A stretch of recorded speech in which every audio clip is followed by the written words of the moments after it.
So ఐదో అధ్యాయంలో so వాళ్ళు ప్రాకారాలు కడుతున్నారు. ప్రాకారాలు కట్టినప్పుడు వాళ్ళందరూ మనుషులే. అవునా? కట్టేవాళ్ళు ఎవరో మనుషులే. వాళ్ళకి ఆ! ఏముంటాయి సాధారణంగా మనిషికి ఏముంటది అవసరతలో? ముందుగా పని చేస్తున్నారంటే అలసిపోయి అలసిపోయి ఏమవుతది? ఏమేత్తది? ఆకలేత్తది. అవునా? పని చేసేవాళ్ళు ఖచ్చితంగా తింటారు. తినాలి. సో, వారికి ఎంత పని చేసినా గానీ వారికి సమృద్ధమైనటువంటి ఆహారం కూడా అందాలండి. లేకపోతే పని చేయలేరు. నీరసం వస్తది. సో, అలాంటి టైంలో కూడా ఈ ఐదో అధ్యాయంలో ముఖ్యంగా మనకు కనపడేదేంటంటే, వారే ప్రాకారాలు కట్టడానికి వచ్చినవాడే ప్రాకారాలు కట్టేవారే.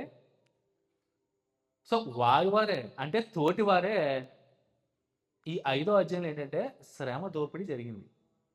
ఎందుకంటే అక్కడ చెరకు వెళ్ళినోళ్ళు పేదోళ్ళున్నారు, కొంచెం డబ్బులున్నవాళ్ళున్నారు. ఉన్నారు అందరూ అన్ని జాతులోళ్ళు ఉన్నారు. అన్ని వర్గాల వాళ్ళు ఉన్నారు అందులో. సో, వీరికి ప్రాకారాలు కట్టే టైంలో కూడా తోటి సహోదరులు అంటే వారే కొంచెం డబ్బులు ఉన్నవోళ్ళేంటంటే వాళ్ళనే ఆ! డబ్బులు వడ్డీకిచ్చి అంటే ఆహారం కోసం.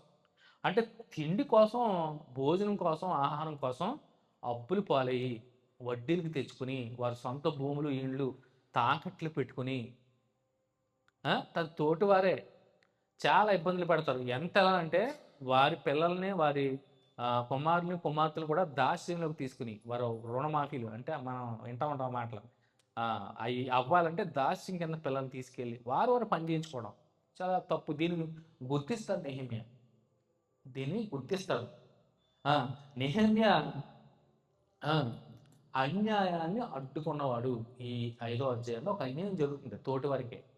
సో, దాని గురించే ఈరోజు ఈ ఐదో అధ్యాయం 19 వచనాలు ఉంటాయి మొత్తం.